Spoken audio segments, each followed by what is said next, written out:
Hello you guys, welcome back to my channel. I am very excited about this video because it is going to be a completely unedited, raw story about why Justin and I are getting married in a very particular chapel in Raleigh. So this is going to be a pretty short video. I'm not going to do any editing, at least I don't think I will. But yeah, it is about an hour before I usually upload on YouTube at 3 p.m. or it might even be 30 minutes before, honestly. And I just ran out of time this week, but I was like, you know what? I really feel like what I want to say on Friday is just going to kind of come to me. I had a couple different ideas for a sit-down video today. Today is actually my birthday, and I was planning to do like a lessons learned for year 27 kind of thing, similar to my video last year about 26 lessons learned before turning 26. See, I'm going to like mumble over my words. I don't have time to edit that out. So you're gonna see the actual like raw footage that I usually have for my videos. So anyways, but yesterday we went and toured our venues. So if you've been following along with this channel, you know that my fiance and I, Justin, here's the ring, are engaged. We got engaged in July and we're getting married on New Year's Eve, which is officially in 30 days because it is December 1st, my birthday, and also 30 days before the wedding, which is super exciting that we're now in wedding month. But we had our final venue walkthroughs yesterday, and we have a separate venue for both the ceremony and the reception. And we had been to the reception venue before, but never to our ceremony venue before. We had been to the outside, but never the inside. And it's kind of crazy to think about that. Like, we booked this venue back in June 1, before we were even engaged, we booked it. And we have never been inside of it. Of course, we've seen pictures and whatnot, but yesterday was both of our first time going inside. And I want to tell you guys why it was our first time going inside, why we booked it without ever having seen it before, and why we chose this place in particular to get married at, because this story is kind of crazy. I didn't think I would share it right now, but honestly, I was reading my Bible this morning. I'm trying to get back into like consistent daily scripture reading. I feel like we're all struggle with that consistency, right? And I think I had seen like someone on Instagram talking about reading through Luke all of December, or like up until Christmas, I think. And I was like, Luke 1 sounds great. Let's read about like backstory before Jesus is born. And I'll grab it right now, but I forgot that Luke 1 is actually, part of it is when Mary has just heard from Gabriel that she's going to conceive by the power of the Holy Spirit and give birth to the Messiah, Jesus. And she goes to visit her cousin, I believe that's her cousin, Elizabeth, who is also just conceived John the Baptist like 6 months prior. And their interaction is one of my favorite stories, where John the Baptist literally leaps with joy inside of his mother's womb when Jesus comes near in Mary's womb. And that whole story, I actually have a painting of it, right? Or that moment, of that story. I have a painting of it on my wall by my desk because it just reminds me of like the sanctity of life and the joy of pregnancy and the joy of new life and the joy of God answering impossible prayers, like these older women. Mary is very young, obviously, but like Elizabeth conceiving in her old age, and God answering the promises that he's given people. And I love it. It makes me cry. I've had people come into my apartment and cry when they see this painting. I can show you all it later, but you've probably seen it in my other vlogs. And anyways, I was just reading Luke 1, at least up until that part of the chapter, and came across this verse that I always have heard so many times, but I forgot where it lived in the Bible. And it's the verse that says, "Blessed is she who has believed that the Lord would fulfill what he has spoken to her." And this is, I believe it's Elizabeth talking to Mary. So the verse is Luke 1, verse 44, and Elizabeth says, "Blessed are you among women, and your child will be blessed. How could this happen to me, that the mother of my Lord should come to me? For you see, when the sound of your greeting reached my ears, the baby leaped for joy inside of me. Blessed is she who has believed that the Lord would fulfill what he has spoken to her." And I started crying reading that this morning, and it made me think of our situation with our wedding venue, honestly, because we had just gone there yesterday, and I realized, you know what? I had been hesitant to share this before the wedding because part of me was like, I want to wait until after the wedding is over just to make sure it like really comes true and really happens. But I have full confidence that what I'm about to tell you guys is fully going to happen, because I feel that the Lord has really shown it to me. And even though it hasn't technically happened yet, it's something that would be fulfilled on our wedding day, this image that he gave me. I have confidence that he is going to fulfill that, and he is going to fulfill what he has spoken to me. And so yeah, let me tell you the story of our wedding venue. So I've got my little coffee here, my free peppermint mocha from Starbucks for my birthday. And where do I even begin? So 3 years ago, and I might, let me pause here, post a little bit of this on Instagram. If you're not following me, my link should be below in the description of this video. Love the raw, unedited videos, right? I don't get to cut out my ums and stuff. But anyways, I am thinking of doing like a little post with like a mini version of this story, but obviously the real fans on YouTube are getting the whole story right now. So 3 years ago, I had a dream about my wedding day. And essentially, long story short, Justin and I are getting married in the place where this dream was set. So I think it was August 12th or 13th. I have it in my calendar. I'll have to double check, but the year was 2020. The year was 2020. That sounds so dramatic. The year was 2020 though. And I had this dream that it was my wedding day, and I have a lot of dreams. Like, I've always been a big dreamer in my sleep. I have very vivid dreams, and I think it's just because my mind's always going. I have more of an anxious personality. I think fast, talk fast. I just have a lot up here all the time, and my brain just processes it in very vivid, intense dreams most of the time.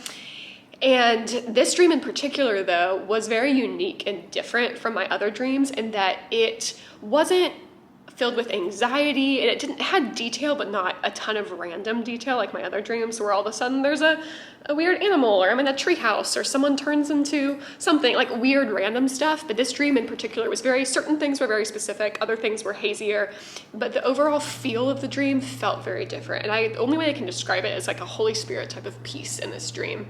And where I was in this chapel. And I knew it was my wedding day. It was this beautiful old white chapel with a brown altar and like this brown detailing on the sides and on the roof of the chapel and the ceiling of the chapel, not the roof, sorry, the ceiling. And I was walking down the aisle, and it was beautifully lit. There were so many wonderful people there on both sides of the aisle. And I was walking towards a man who, of course, I didn't see his face, but he was white. He had brown hair. He was really tall, which could be so many men, right? But I remember him being pretty tall, and I was walking towards him, and I could see the stained glass of the chapel. It was all just very vivid, and I knew exactly, I knew all the details of the chapel in the dream. And the feeling I had in the dream was just this really deep peace and joy. And the thing that kept coming to mind in this dream was, this is a good thing. This is a good thing. And I think about that, and isn't that so cool when you think about when God created everything in the creation story, and and he called it good. He made the animals and the plants and the humans, and he called it good. And I think that's so cool, thinking about how I honestly just realized that calling something good is so powerful, and how in that dream he called this union, this marriage, good. And in the dream, I'm walking towards my soon-to-be husband, and I don't really recognize anyone there, but I knew my family was there. I knew friends were there. I just had that sense in the dream. And for a while, this is a funny part of the story, there was someone, the name Matt was somewhere in the dream, and for a while I was like, oh, maybe the name of the husband is Matt, so maybe I'm gonna marry someone named Matt. And I'll get to the funny connection. Obviously, I'm marrying a Justin. His name is not Matt, but there's a funny way that ties in later. But yeah, I had this dream, and it really always stuck out to me after I woke up, and for years later, of okay, that dream, it could have been random. What if it wasn't from God? What if it was just a really random, weird dream? I have weird dreams all the time, but it stuck with me, and I remembered it so well because it just felt very different from many of my other dreams I had. And I've had other random wedding dreams, but it was just nothing like that. And I really held on to that dream for a while, and I was so confused because I didn't recognize the person there. I didn't recognize the chapel. I only saw the back of the groom, which would be weird in real life because hopefully Justin will be facing me when I walk down the aisle towards him. But I always just held on to it. My mom and I would joke, oh, maybe you're gonna marry a Matt. We gotta look for your Matt. And I never really paid attention to the location that much. I just knew it was this beautiful white and brown chapel. And so fast forward to, obviously I met Justin on December 31st of 2022. And as we're getting into the spring of this year, we started having conversations about marriage. It was very obvious to both of us that we wanted to get married, but we didn't talk about it until about 3 months into dating. And that was March, April, we said, I love you. We get into May, and we're all right, what's our timeline for this? For dating, engagement, marriage, all of that. Where do we want to get married? What are we thinking? And so we live in Durham, North Carolina, as you guys know. And we, for a while, were thinking, oh, we should get married at the Duke Chapel. I went to Duke for nursing school, so I'm an alum there, and I because I'm an alum, have privileges to get married at Duke Chapel. It's a beautiful chapel. If you know of the Duke Chapel, it's amazing. And we were set to book the Duke Chapel. But days before we were going to do that, we were going to do it on June 1st for the following June of 2024, because that's like how their booking system works. And I was getting coffee with a friend. If you're watching this, you know who you are.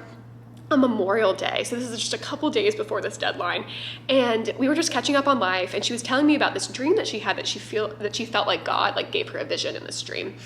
And I like didn't grow up in a charismatic, like prophetic setting or in a church like faith community that was very in tune with that stuff. And so when it comes to like dreams and visions and whatnot, I'm just like not as well versed in all of that.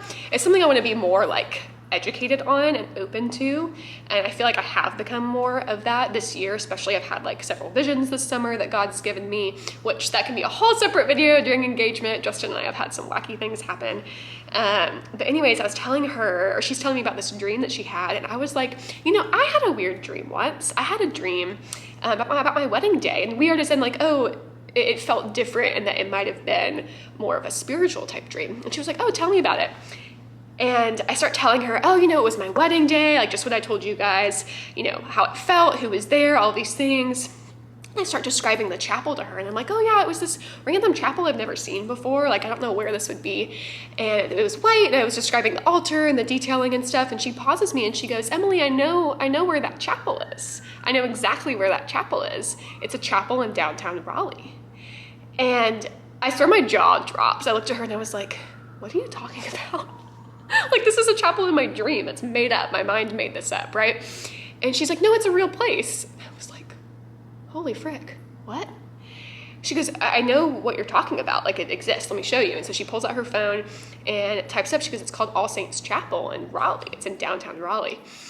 And she pulls up this chapel, and she's getting on the website, and I'm just like, have full body chills. You know that feeling when like you have this God moment and your body is just like, oh my gosh, this is crazy. She turns her phone around towards me, slides it across the table of the coffee shop, and I look up the gallery on the website, and it's the exact chapel from the dream. I kid you not, exact chapel. I have never seen a picture of this before in my life. I've never seen it anywhere outside of the dream, but I saw that picture and instantly knew it was the chapel. And I immediately burst into tears, and she looks at me and goes, I think you're supposed to get married there. And I was like, yeah, I think you're right, friend. I think you're right. I like getting like shaky even talking about this. It was so cool. This is like, yeah, Memorial Day of this year. So good, over 6 months ago. Justin was moving to Durham that week. He lives just down the street from me. And so I immediately was like, hey, I need to tell you something. Like, can I come over? And he's like, everything's good. You know, are you good? And I was like, yeah, it's a good thing, but I just need to, it's like kind of wild. Can I come over? And so he's, you know, unpacking boxes and stuff on Memorial Day. And I drive over there after coffee. I like, my hand's shaking talking about this. It's so crazy. And I go and I sit down and I was like, you're gonna think I'm crazy, but here's this thing. I had never told Justin the dream story before because I just didn't think anything of it. And the whole like someone named Matt being in the dream really threw me off. I was like, well, his name's obviously not Matt and his middle name's not Matt either. So I don't want him to be like, oh my gosh, is Emily supposed to like, does she think she's supposed to marry a Matt? And I'm telling him all of this and he's getting a little emotional too. And he goes, I know exactly where that chapel is. Like, I know what you're talking about. I used to pass by there all the time because Justin went to grad school in Raleigh. And so he lived there for, about 5 years. And he was just like, no, I know exactly where that is. It's in the historic district. Like, it's beautiful. I always would pass by there on my way to go to this coffee shop with my friend named Matt. And I started laughing. I was like, are you kidding me? Your friend named Matt? Like, that is who he hung out with down the street from this chapel. They would pass by it often, going to like study and stuff over there. And he was like, yeah, I always just like that chapel always stuck out to me. I thought it was really beautiful. I'm like, this is so wild. And then we pull up the chapel on a map and we realize it's right next to where we went on our second date, which is the date where I knew he was going to be my husband. Crazy, y'all. Crazy. And long story short, we reach out to this chapel and we ask if they have availability on New Year's because this is the point in our relationship when we were thinking, okay, we wanted to move up our timeline and not wait a whole nother year to get married. We were like, we know we're gonna get married. Why wait? There's really no reason. December sounds great. How about we get married on our anniversary? Let's do New Year's. Like, it just all happened very fast. And we, of course, like, we took certain intentional days to pray about it and like really like talked with our community and our family and our friends and prayed about it. And we're super intentional because we were like, we don't want to make this decision and not be totally sure about it, because this is a huge decision to get married, you know, within a year of dating. Like, that's really fast, and we knew that. But we were like, you know what? Like, there's no way that this chapel is going to be available on New Year's Eve. Like, it's a really popular wedding venue. It's downtown Raleigh. Like, so many people want to get married here. It's a beautiful, beautiful old historic chapel made, I think it was built in the 1800s. I should know that. And we reach out to them and they're like, you're in luck. It's usually booked, but it's open on New Year's Eve, your anniversary. And I was like, oh, is it? Of course it is. Of course it is. Like, God, what the heck? And a little more backstory on the whole New Year's thing. Obviously, that's the day that we met, and it's like the perfect anniversary, right? It's the end of the year. You always know when your anniversary is. You're starting your next year of life also as your next year of your relationship and your marriage. So we love it. We're super pumped for that anniversary. But I actually, for several years before meeting Justin, had always wanted to get married on New Year's. It was this weird fixation of mine. I was like, that would just be the coolest day to get married on. A New Year's wedding would be so elegant and like festive and fun. You could have it last until midnight. And I just like was really wanting this. My friends reminded me of that a couple months ago. They were like, remember how you used to always talk about this? And now it's actually happening. So funny little God details of like, oh, you know, here's this chapel from the dream that I gave you. And also here is your like ideal wedding date, and also like the most amazing man ever. Just like wild little details. So yeah, goodness, this has been 16 minutes. I assume it's probably almost time to post things. Oh, so many sweet birthday texts. So sweet. Yeah, so sweet.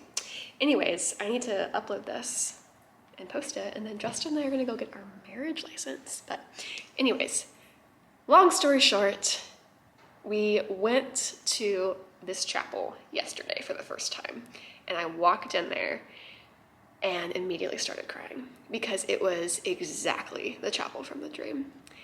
And I told this to the woman who is our coordinator for this venue. And I always get a little weird telling this story because I don't want to weird someone out if they're not a Christian, like they don't believe in this stuff and they think it's weird. But I'm trying to get more comfortable with being bold and telling these types of stories because like this is very real. I'm not making this up. There's no other explanation for this besides God. And that's why I love these types of stories. Like, there is literally no way. I have never seen this place before. For me to have a dream about it years before getting married and then end up getting married there, it's just crazy. Like, your brain's not gonna do that. I've never seen this place before. And so, like, it's literally like, I don't have any other explanation besides God gave me this dream about my wedding day and my future husband. And yeah, I mean, there's nothing to be embarrassed about except like we shouldn't be ashamed of God. We shouldn't be ashamed of the gospel and shouldn't be ashamed of the way that he works in our lives. So that's kind of my impetus for making this video, my reason behind it, because yeah, I was like, maybe I should wait until after the wedding, just like make sure we definitely get married there. But like, I have full faith and confidence that we will. And even if like something crazy happens and like, I don't know, we can't get married there for some reason, like we were in that space together yesterday. Like even that felt like a fulfillment of the dream in a way of like, that is where like we were intending to get married. And yeah, it was just really surreal walking in there yesterday and being like, oh yeah, this is absolutely where the dream took place. And like, I'm standing next to my future husband who I'll be marrying in 30 days. And we're in this place where I had a dream about us being here. So wild. God is so cool. But yeah, just like ties back to the verse I mentioned of like, blessed is she who has believed that the Lord would fulfill what he has spoken to her. And obviously this verse is specifically about Mary, but I think the intention behind it of like, we are blessed when we believe that like the Lord will fulfill his promises for us. Like that action of faith is something that it is an action of obedience and something that he honors and blesses. And so I just found that so encouraging this morning and felt like it was a little nudge to be like, you know what, Emily, share this story. It's your birthday. It's a fun like bonus video, I guess. And yeah, I hope that encouraged you in just like remembering how creative God is and how he can work in so many cool ways and that he cares about the details of your life. Like that's something that I've really noticed these past couple years of life is he really does show up in the details, but you also have to look for him and be aware of those details in your life. And that's why like I love looking for God. Like I think there's a balance between looking for God and like over spiritualizing things, because we can be like, oh, everything's a spiritual attack or everything's a blessing or whatever. And I can definitely fall into that, especially the like spiritual attack side. I'm like, oh my gosh, I'm being attacked. And sometimes we are. Like sometimes the devil is absolutely coming for us.